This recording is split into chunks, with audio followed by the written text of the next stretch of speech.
오늘 같이 은혜 받을 말씀은 창세기 12장 1절부터 9절 말씀을 저와 여러분들이 한 절씩 교독하겠습니다.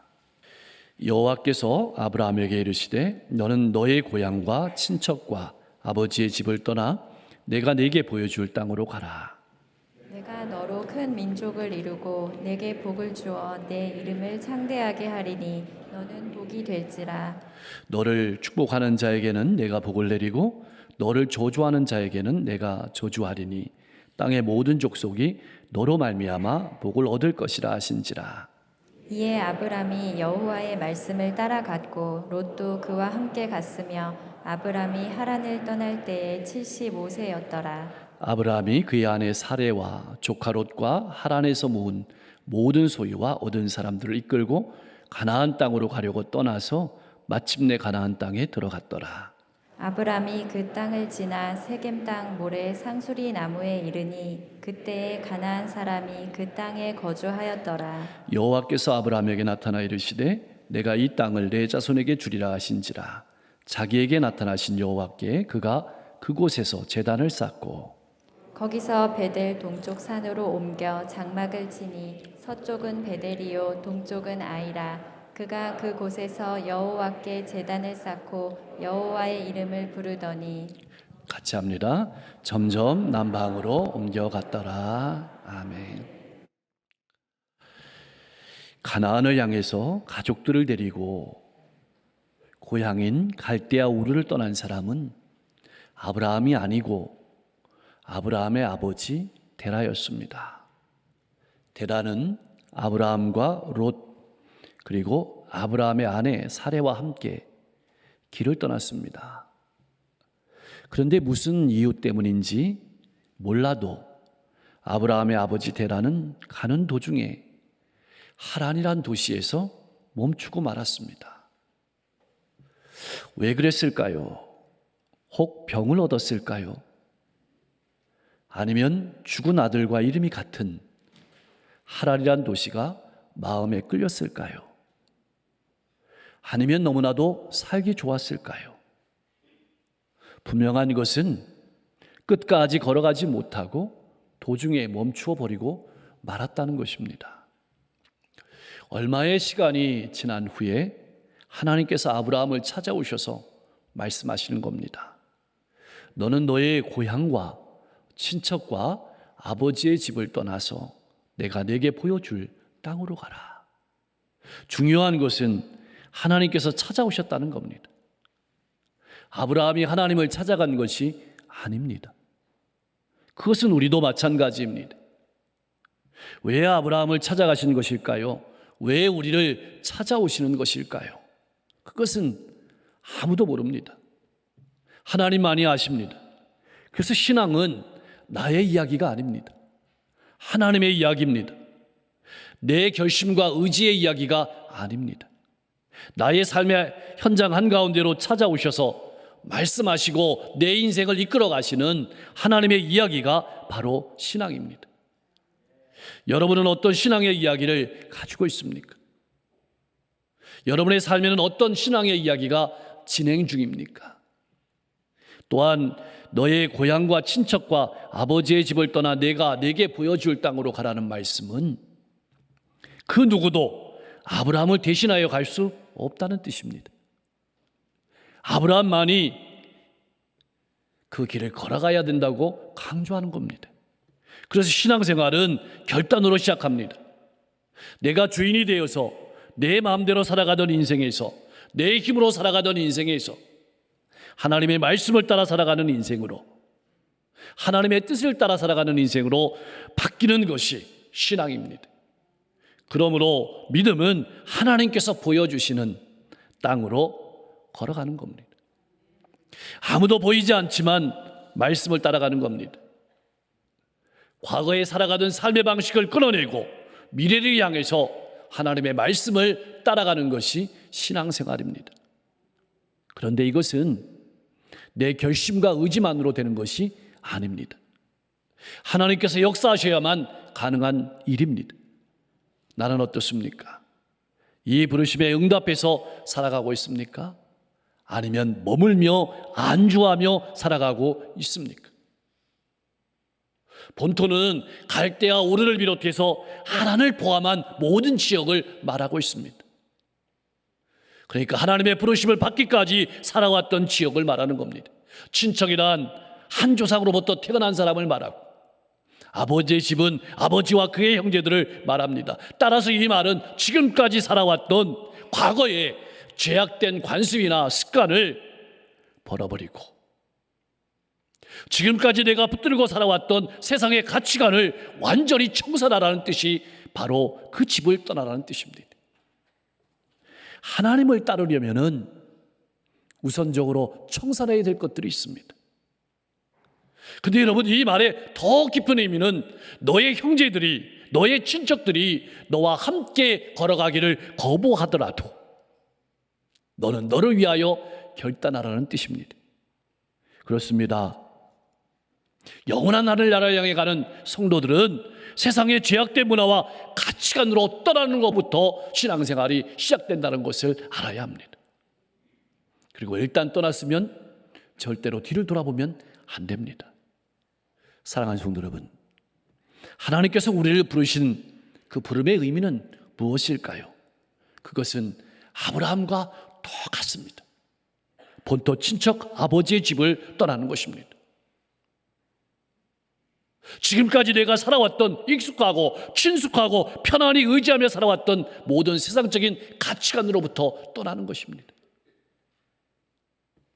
사실 아브라함에게 주어진 부르심은 결코 쉬운 것이 아니었습니다.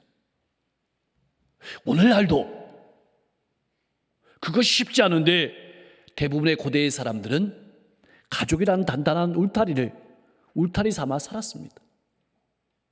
그 가족이나 친족은 안전이었습니다. 울타리였습니다. 그것을 떠난다는 것은 목숨을 거는 일이었습니다.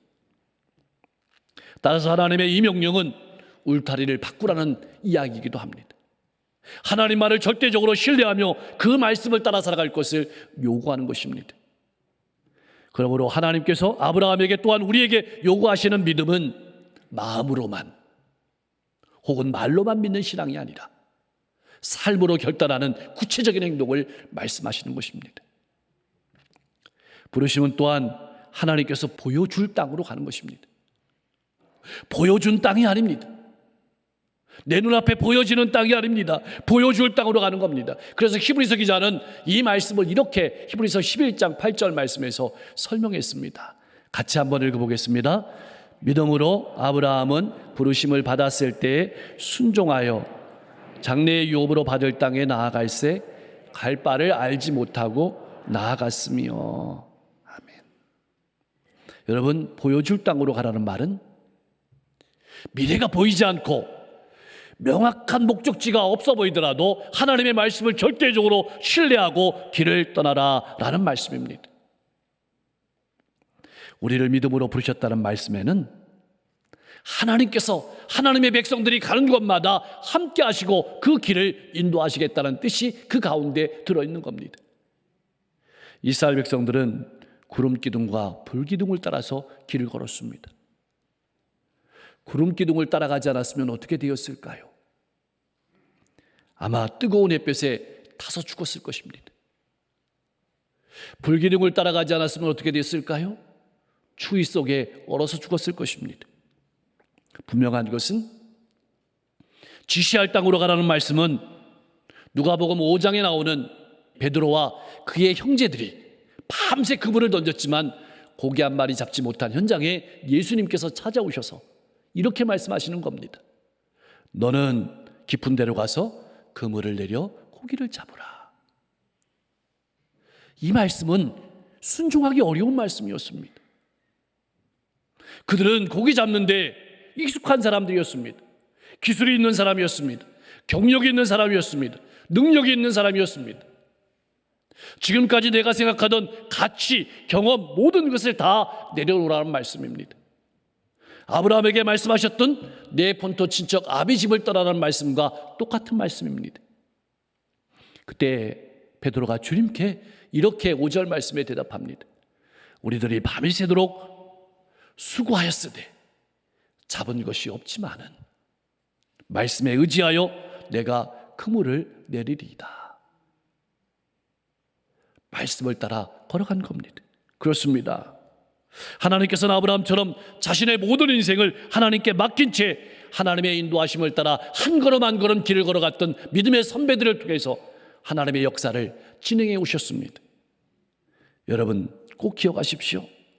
아브라함을 부르셔서 하나님의 구원 역사를 이루어 가신 하나님께서 오늘 우리를 통해서 이 지역과 시대 가운데 하나님의 놀라운 구원의 역사를 이루어 가기를 원하신다는 사실을 꼭 기억하시며 살아가실 수 있기를 소망합니다. 그런데 말입니다, 우리가 잊지 말아야 될 것은 우리의 열심과 능력이 좋은 것은 사실이지만 우리의 열심과 능력이 이를 이루는 것은 아닙니다.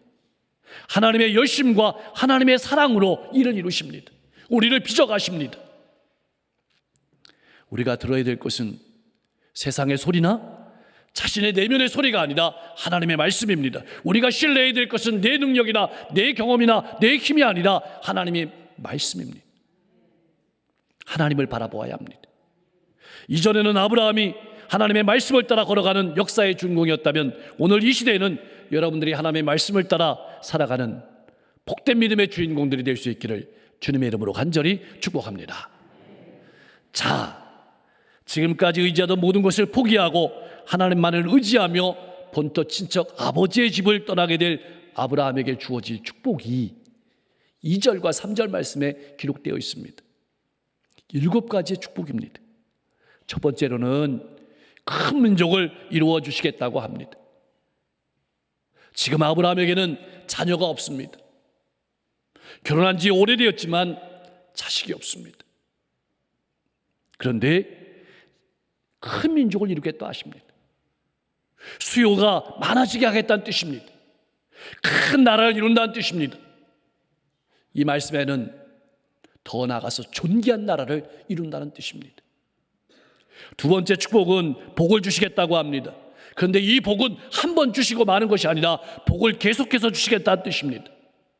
그리고 이 말씀 속에서는 예수 그리스도를 보내주신다는 말씀이 이 말씀 속에 들어있는 내용입니다. 셋째로는 내 이름을 창대하게 하겠다고 말씀하십니다. 아브라함은 존귀한 아버지란 뜻입니다. 좋은 뜻이죠. 그런데 아브라함으로 바뀌었습니다. 그것은 열국의 아버지. 나만 존귀한 사람이 아니라 나로 말미암아 다른 사람이 복을 얻는 열국의 아버지가 되게 하시겠다. 우리가 잘 아는 것처럼 아브라함에게는 이런 이름이 있습니다. 하나님의 벗, 하나님의 선지자, 하나님의 종. 여러분, 우리에게도 하나님의 백성이라는 거룩한 이름이 있습니다. 네 번째로는 너는 복이 될지다, 그렇게 말씀하십니다. 아브라함의 삶은 그 자체가 하나님의 복이란 말입니다. 무슨 의미일까요? 더는 복을 구걸하지 않는 인생이 되게 하겠다는 말씀입니다. 복에 목말라 하는 인생이 되지 않게 하시겠다는 말씀입니다. 오늘날 많은 사람들은 복에 목말라 합니다. 복에 목을 맵니다. 그래서 이 사람 저 사람을 찾아다닙니다. 권력을 따라갑니다. 물질 쌓기 경쟁이 펼쳐집니다. 표현은 다르지만 다 복에 매는 것입니다. 복에 매인 인생을 살아가는 것입니다. 하나님께서 너는 복이 되었다 라는 이 말씀은 더는 복에 매인 인생이 아닌 복에서 자유로운 인생이 되게 하시겠다는 말씀입니다. 그렇다면 왜 믿는 우리들도 복에 매이는 삶을 살아가는 것일까요? 우리가 복인 줄 모르기 때문에 그렇습니다. 그래서 복에 전전합니다. 내가 복인 줄 모르고 다른 사람을 저주합니다. 그 저주가 내게 돌아올 줄 모르고 저주하는 겁니다. 사랑하는 성도 여러분, 나는 어떻습니까? 내가 복임을 알고 살아가고 있습니까? 아니면 다른 사람처럼 복에 매여 살아가고 있습니까? 다섯째로 너를 축복하는 자에게 복을 내려주신다고 하십니다. 아브라함을 통해서 여러분을 통해서 많은 사람을 복 주신다는 뜻이 이 말씀 가운데 들어 있습니다. 너를 저주하는 자에게 저주하신다. 이 말씀은 아브라함을 사람의 저주로부터, 핍박으로부터 보호해 주신다는 말씀입니다. 우리가 잘 아는 것처럼 이집트에 내려갔을 때 아브라함은 아내 사레를 바로에게 빼앗겼습니다. 잘못은 아브라함이 했습니다. 아브라함이 속였죠. 그런데 하나님께서 바로의 집에 재앙을 내렸습니다. 하나님의 택하신 백성을 보호하시는 하나님의 손길을 나타낸 것입니다. 마지막 7제로는 땅의 모든 족속이 아브라함으로 말미암아 복을 얻는다, 그렇게 축복하셨습니다. 너를 인하여라는 말은 아브라함 안에서 복을 주신다.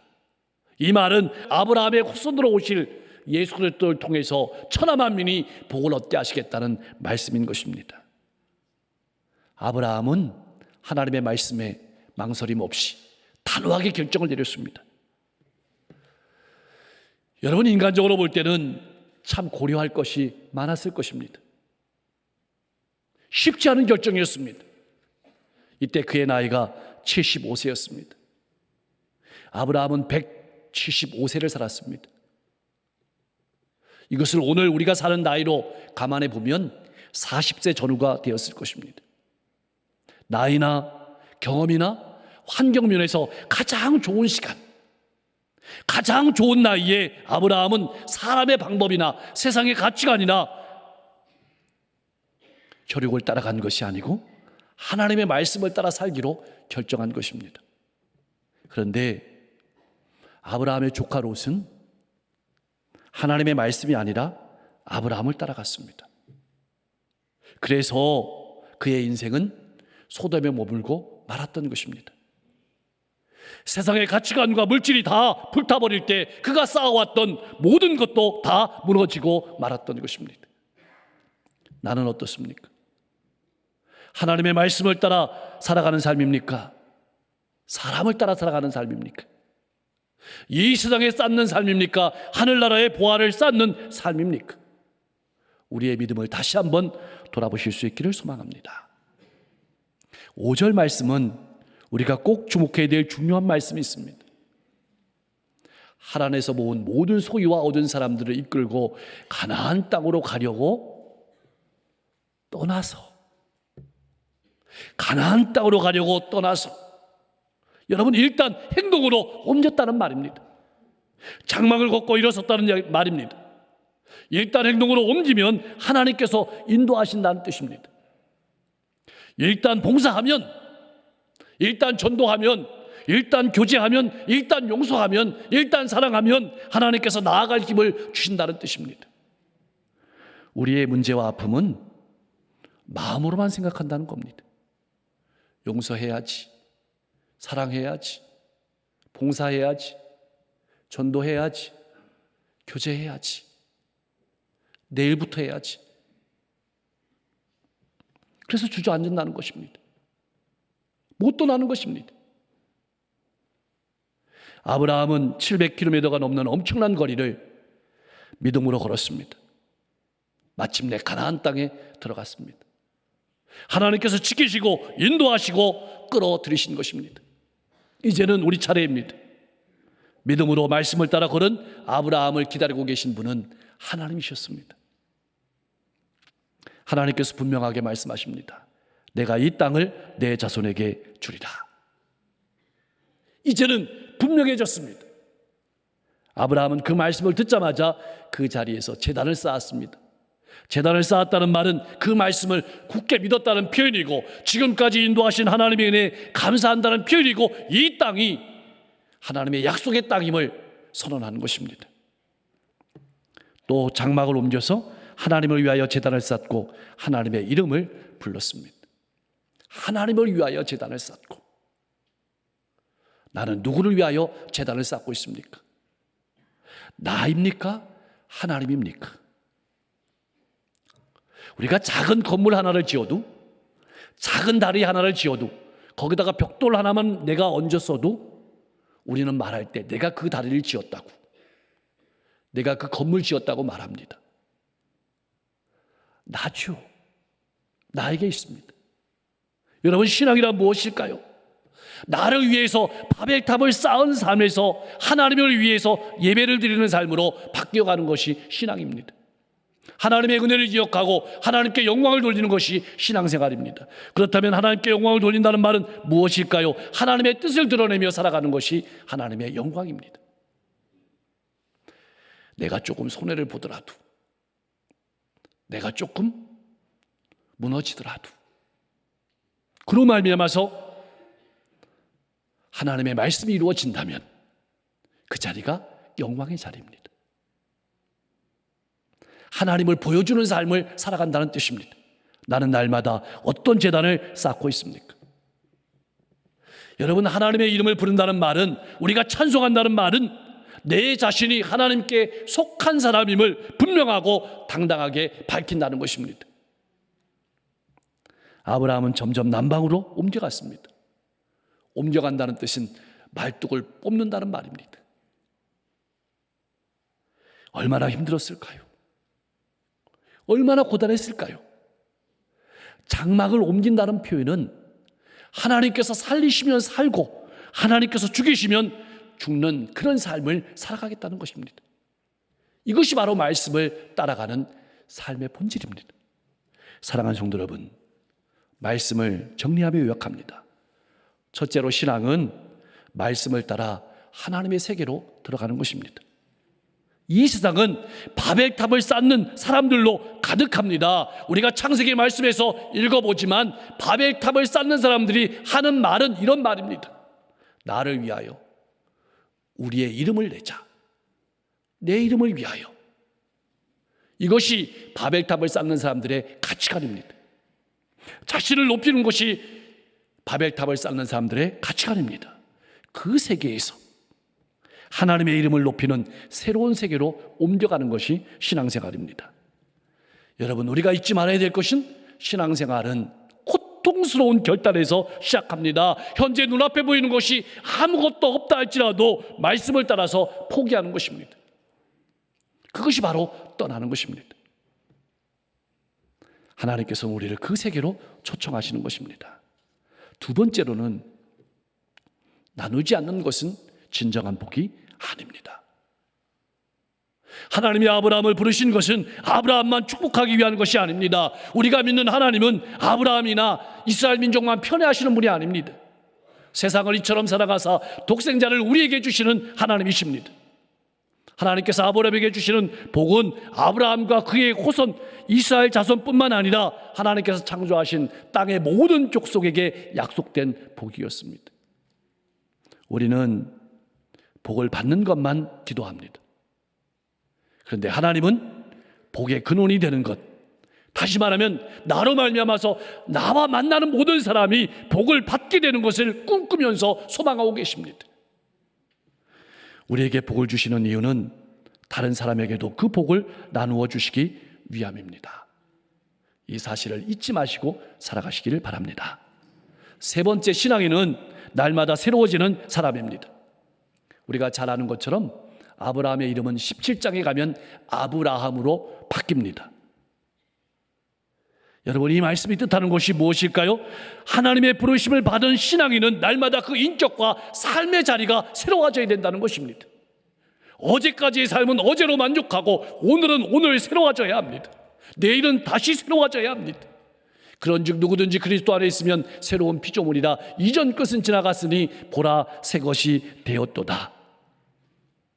오늘까지 여기까지 인도하신 하나님의 은혜에 감사하고 앞으로도 인도하실 하나님의 은혜를 바라보고 믿음으로 살아가는 사람이 신앙인입니다. 날마다 하나님이 말씀하시는 세계로 들어가 복을 받고 복을 누리고 복을 나누며 하나님을 나타내고 날마다 새로워지고 성숙해지는 삶을 살아가는 여러분과 제가 될 수 있기를 주님의 이름으로 간절히 축복합니다.